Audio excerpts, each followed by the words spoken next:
ప్రతిరోజు వాళ్ళకి బ్రేక్ఫాస్ట్ పెట్టి ప్రతిరోజు మధ్యాహ్న భోజనం కూడా పిల్లలకు పెట్టి మంచి చదువులను అందించే బాధ్యత నేను తీసుకుంటా, రాష్ట్ర ప్రభుత్వం తీసుకుంటుంది. మీ పిల్లల చదువుల బాధ్యత నాది. అదేవిధంగా ఈనాడు రాజీవ్ ఆరోగ్యశ్రీ రాత్రి పగళ్ళు కష్టపడడం వల్ల, సమయానికి తిండి లేకపోవడం వల్ల, సమయానికి నిద్ర రాకపోవడం వల్ల నడి వయసులోనే ముసలితనంలో వచ్చే సమస్యలు, ఆరోగ్య సమస్యలు మీ కార్మికులకు వస్తున్నాయి. అందుకే రాజీవ్ ఆరోగ్యశ్రీతో పాటు మీ ఆరోగ్య సమస్యల్ని ఉచితంగా వైద్యాన్ని అందించే బాధ్యత రాష్ట్ర ప్రభుత్వం తీసుకుంటుందని చెప్పి ఈ సందర్భంగా కార్మిక సోదరులకు నేను తెలియజేస్తున్నా. అదేవిధంగా ఈనాడు నిర్మాతలతో మీకు ప్రతిస్తంభన వచ్చింది. ఆనాడు రాష్ట్రానికి చెడ్డ పేరు రావద్దు, 18 రోజులు మీరు ధర్నాలు, దీక్షలు, నిరసన కార్యక్రమాలు చేపట్టిండ్రు. నేనాడు నిర్మాతల మండలిని కూడా పిలిచి చెప్పిన, ఆ కార్మికులు కష్టపడితేనే మీరు నిర్మాతలుగా నిలదొక్కుంటారు. దర్శకులకు చెప్పిన, మీరు రాణించాలి అంటే వాళ్ళ టాలెంట్ కూడా పెరగాలి, వాళ్ళని మీరు కుటుంబ సభ్యులుగా చూసుకున్నప్పుడే మీరు రాణించగలుగుతారని దర్శక నిర్మాతలకు నేను చెప్పడం జరిగింది. ఆ తర్వాత మిమ్మల్ని పిలిచాను, కూర్చున్నాను, మాట్లాడినాను. మిమ్మల్ని అర్థం చేసుకోవడానికి, మీ సమస్యల సహేతుకతను అంచనా వేయడానికి ప్రయత్నం చేసిన.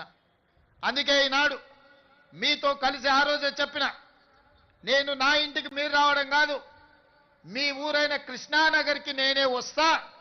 ఎక్కడెక్కడి సుదూర ప్రాంతాల నుంచి వచ్చే వాళ్లకు ఒక అమ్మలాగా ఈ కృష్ణానగర్ ప్రాంతం మిమ్మల్ని హక్కున చేర్చుకుంటుంది. ఇక్కడ నుంచి ఎదిగినోళ్ళు ఎంతో మంది ఉన్నారు. ఇక్కడ ఆరోగ్యం దెబ్బతిని ప్రాణాలు కోల్పోయిన వాళ్ళు ఈ కృష్ణానగర్కు ఉన్నది. ప్రతి ఒక్కరికి ఒక కన్నీటి చరిత్ర ఉన్నది.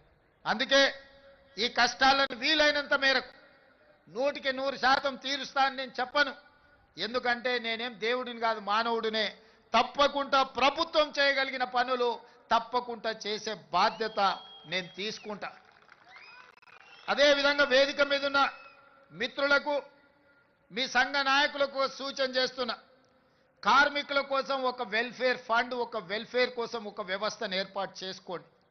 దానికి రాష్ట్ర ప్రభుత్వం నుంచి అప్ ఫ్రంట్గా 10 కోట్ల రూపాయలు ఆ వెల్ఫేర్ ఫండ్ కింద నేను డిపాజిట్ చేస్తా.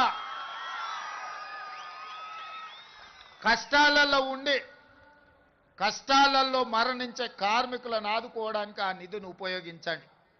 ఇదే కాదు, ఈనాడు మీ శ్రమతో ఏర్పడే పెద్ద పెద్ద సినిమా నిర్మాతలు, హీరోలు వాళ్ళ సినిమాల టిక్కెట్ల ధరలు పెంచడానికి నా దగ్గరకు వస్తుంటారు. నేను నిర్మాతలకు చెప్పిన, మరి పెంచిన దాంట్లో కొంతైనా కార్మికులకు వాటా ఉండాలి కదా అని.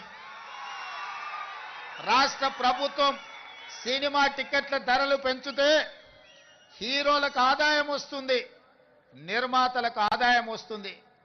కార్మికులకు మాత్రం ఒక్క రూపాయి కూడా అదనంగా రావడం లేదు. అందుకే ఈ వేదిక మీద నుంచి మీకు మాట ఇస్తున్నా, ఆ ఆదాయంలో 20% కార్మికులకు ఇస్తేనే రాష్ట్ర ప్రభుత్వం జీవో ఇస్తుంది.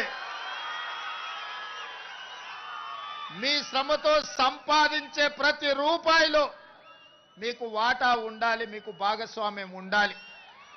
ఈ వేదిక మీద నుంచి మా అధికారులకు నేను ఆదేశాలు ఇస్తున్నా, రేపటి భవిష్యత్తులో ఎంత పెద్ద నిర్మాత అయినా, ఎంత ఇన్ఫ్లుయెన్షియల్ పర్సన్ అయినా, రాష్ట్ర ప్రభుత్వం అదనంగా టికెట్ల ధరలు పెంచితే వచ్చే ఆదాయంలో 20% నా కార్మిక సోదరుల కుటుంబాలకు వెల్ఫేర్ ఫండ్ కింద వాళ్ళకు ఆ నగదు బదిలీ జరిగితేనే, ఆ ఒప్పందం ప్రకారమే మా రాష్ట్ర ప్రభుత్వం జీవో ఇస్తుంది.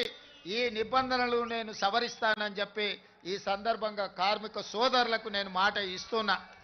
ఎందుకంటే మీ శ్రమతోనే, మీ కష్టంతోనే ఈనాడు సినిమా గొప్పగా రాణిస్తుందంటే, మరి ఆ సినిమాకు అత్యధికంగా కనక వర్షం కురుస్తుందంటే మీ శ్రమ ఉన్నది కాబట్టి అందులో మీకు భాగస్వామ్యం ఉండాలనేది నా ఆలోచన. మిత్రులారా, ఇవాళ కొన్ని ఇంతకుముందు మా సోదరులు చెప్పిండ్రు, సార్ మాకు ఇండ్ల గురించి ఏదైనా చూడాలని.